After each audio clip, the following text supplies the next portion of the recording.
అమ్మోరు రాత్రి 7:30 మీ ఈటీవీలో. ఇవే ఇవే జీవన తరంగాలు, ఇవే ఇవే జీవన తరంగాలు, జీవన తరంగాలు.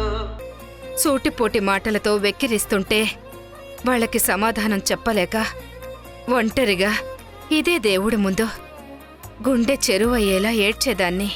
ఎంత ఆస్తున్నా అనుభవించడానికి వారసులు లేకుండా పోతారేమోనని, మా ఆశలు ఎండమావులవుతాయేమోనని చాలా బాధపడేదాన్ని. నీ రాకతో మా ఆశలకి జీవం వచ్చిందమ్మా. కీర్తి, సంవత్సరం తిరిగేసరికి మా చేతుల్లో మనవణ్ణో మనవరాలనో పెడతానని నాకు మాటివ్వు.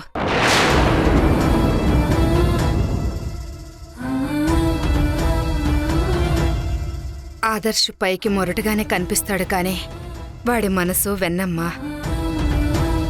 నీకు ఏ కష్టం రాకుండా చూసుకుంటాడు. మీరిద్దరూ అన్యోన్యంగా కలిసిపోయి వారసుల్నిస్తానని మాటివ్వు. ఇవ్వు కీర్తి. ఇదిగో నాకు మాటిచ్చేశావు. మాట తప్పితే ఊరుకొని చెప్తున్నా.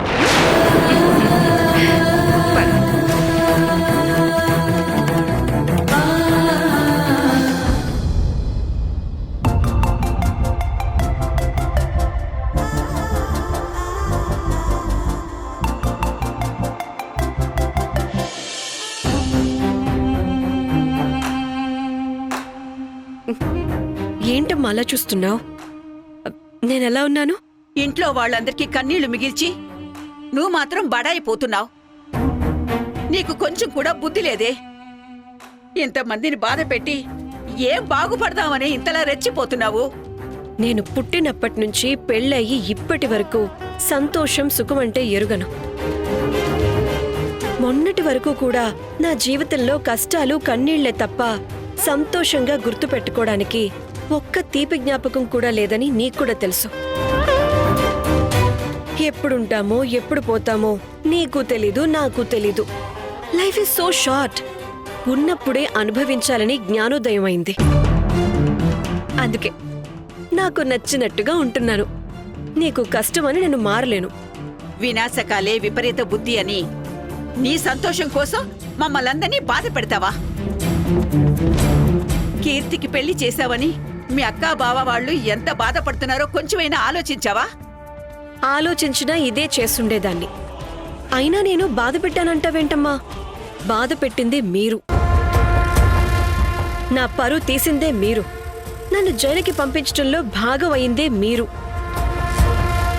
ఇన్ని మీరు చేసి రివర్స్లో నన్ను దోషిని చేస్తారేంటి? ఇలా అడిగితే మాత్రం ఒక్కరూ నోరు మెదపరు. మీకొక న్యాయం, నాకొక న్యాయమా? మీ తప్పులకు నేను శిక్ష అనుభవించినా పర్వాలేదు, కానీ మిమ్మల్ని మాత్రం వేలెత్తి చూపకూడదు. వాట్ ఇస్ దిస్ అమ్మా? అయినా ఎవరు ఉద్దేశపూర్వకంగా చేయలేదే.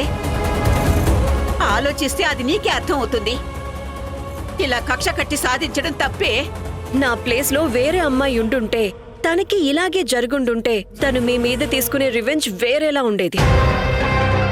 అయినా కీర్తి జీవితం నేనేమి నవ్వులపాలు చేయలేదమ్మా. నాతో కీర్తి పెళ్లి చేసే బాధ్యత నీదే అని ఆ ధరణి ఏ మాట తీసుకుంది, ఆ మాట నేను నిలబెట్టుకున్నాను, అంతే. నిలబెట్టానని నువ్వు అనుకుంటున్నావు గాని దాని గొంతు కోసావని మేమనుకుంటున్నాం. వాడెలాంటి వాడో తెలుసు కూడా పెళ్లి చేయడం దుర్మార్గం కాదా? అమ్మా, ఇక్కడ నువ్వు ఒక చిన్న లాజిక్ మిస్ అవుతున్నావు. దుర్మార్గం అయ్యుంటే కీర్తి ఆదర్శ్ వెంట వాళ్ళ ఇంటికి వెళ్ళుండేదా? ఎందుకమ్మా నాతో చెప్పించుకుంటావు? అయినా ఇంట్లో విషయాల గురించి డిస్కస్ చేసేంత టైము, ఓపిక నాకు లేవు. నేను నా భర్తతో కలిసి లైఫ్ని ఫుల్గా ఎంజాయ్ చేద్దామని డిసైడ్ అయ్యాను. అందుకే ఇప్పుడు నేను మా ఆయన కలిసి మూవీకి వెళ్తున్నా. ఈ డిస్కషన్ ఆపే. వెళ్ళవే వెళ్ళు. ఇక్కడ ఇంట్లో కన్నీళ్ల వర్షం కురుస్తూ ఉంటే నువ్వు సినిమాలు, షికార్లు అంటూ బలాతూర్లు తిరగవే తిరుగు. మొన్నటి వరకు నా చిన్న కూతురు అందరికీ ఆదర్శంగా ఉండేలా పనిచేస్తుందని పొగిడావు. ఇప్పుడు పొగిడిన నోరే తిడుతుంటే చాలా విడ్డూరంగా ఉంది. నాకు టైం అవుతుంది. కళ్యాణ్, మూవీకి టైం అవుతుంది, త్వరగా రా. కళ్యాణ్, ఐమ్ వెయిటింగ్ యార్. దేవిక నేను రెడీ.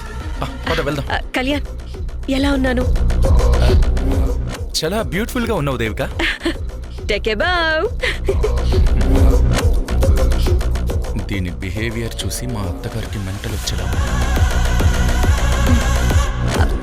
కళ్యాణ్ మూవీ చూసి మంచి రెస్టారెంట్ లో డిన్నర్ చేసి ఎంజాయ్ చేద్దాం. Let's go.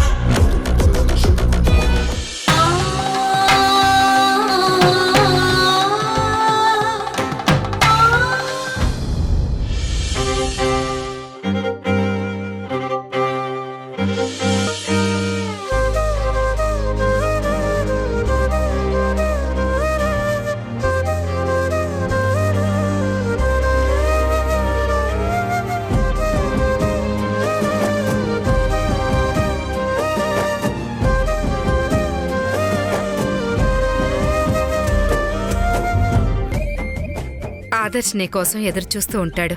పదమ్మా.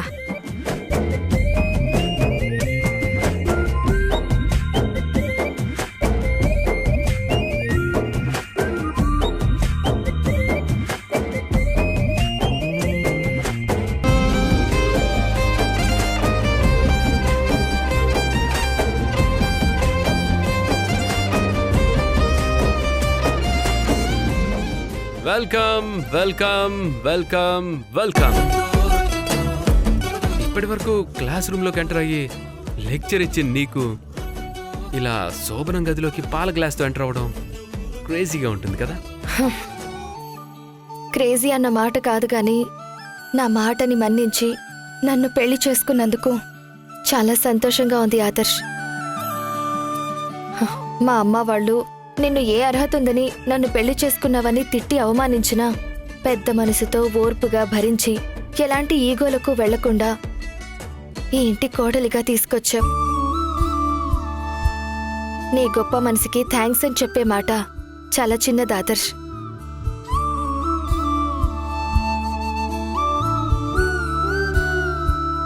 థ్యాంక్స్ అన్నమాట పరాయి వాళ్ళకి చెప్తారు కీర్తి. భర్తకి చెప్తే ఏం బాగుంటుంది చెప్పు? ఈ పాలు నువ్వు సగం నేను సగం తాగాలి కదా? ఓ సారీ, నీకు కూడా తెలీదు కదూ?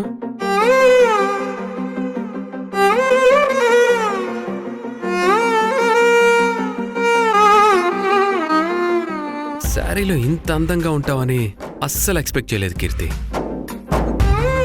నీ ముందు మిస్ యూనివర్స్ కూడా వేస్ట్ అంటే నమ్ము.